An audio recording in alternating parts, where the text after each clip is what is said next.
My name is Ashley Smith, and I'm here today to talk to you about The Ocean at the End of the Lane by Neil Gaiman. Gaiman.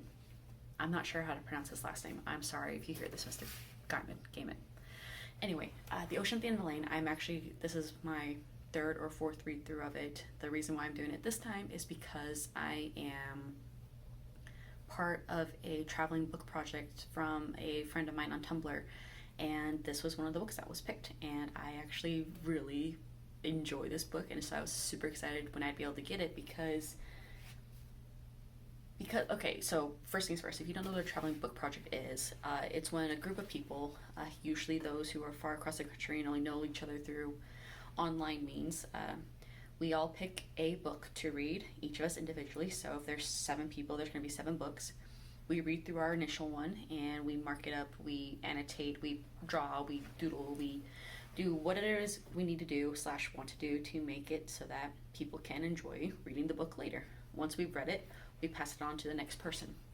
This is the second book to come to me, so I'm the third person to read it, and I was super excited to get it because I was curious as to what other people think about The Ocean at the End of the Lane. And what I love about this particular version is that one of them, I don't know which one, I'm pretty sure it's the first person who had it, she was actually doodling throughout all of the pages.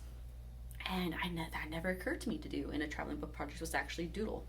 I tend to write better than I do drawing and doodling, so that's usually what I do, but seeing the doodles and little drawings throughout the whole book made me want to do it. But we're not here to talk about the doodles and drawings, we're here to talk about the book itself. And the book itself, it is, I think, one of Neil Gaiman's best books, in the fact that it shows that being a little kid can be terrifying, and by being a little kid in a terrifying situation, they don't know how to talk to adults or ask adults for help, just for the fact that adults don't believe them when they're in a terrifying situation sometimes, or when they're in a scary situation sometimes. And because what can be a scary situation for a child could be seen as normal for an adult. And I will say that there are times when kids will be believed, and kids will be involved, and kids will be able to tell a trusted adult that something is wrong, something is scary. But The Ocean at the End of the Lane, I think what it does best is it highlights that it's hard to be a kid and to find adults that you do trust, because so very few adults actually listen to kids. It takes another kid or someone with a childlike perspective to actually believe that something wrong is going on, or something is scary and terrifying, and that they need help overcoming that particular thing. And I really love the perspective that comes with this book, because I'm always reminded every single time I read this or listen to it that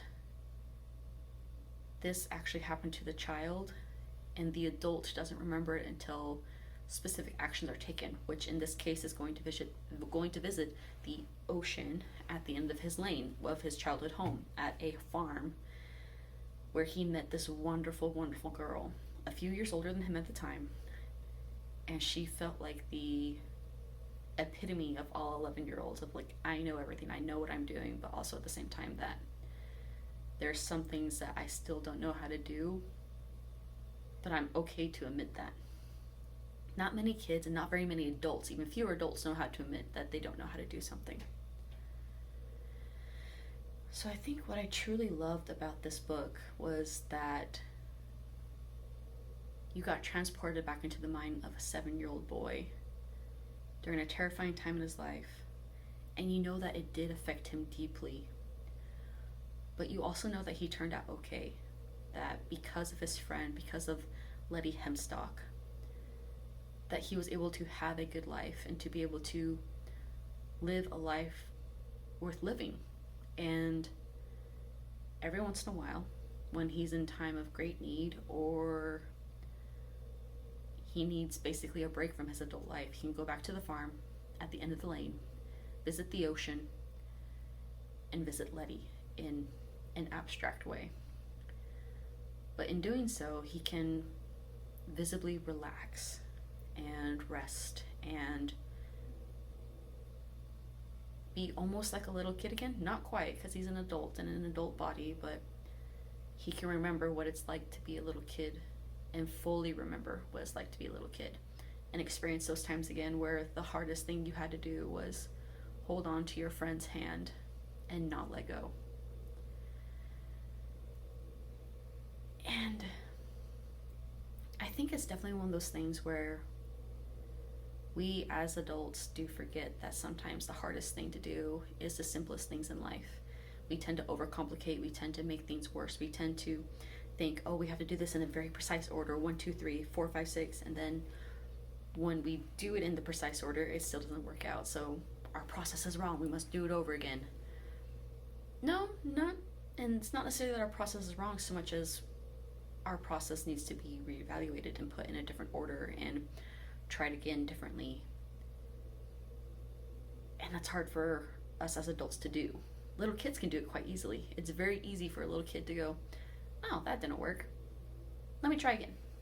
And try it in a different order and different ways. And they're very malleable and can think outside the box. Whereas adults, we're very much used to being inside boxes and inside methodologies and orders. And we have to follow those very precisely. Or, well, we don't have to, but we're used to doing so until trying to think outside the box and do things out of order is very hard and terrifying sometimes. But I would say the biggest thing about The Ocean at the End of the Lane is that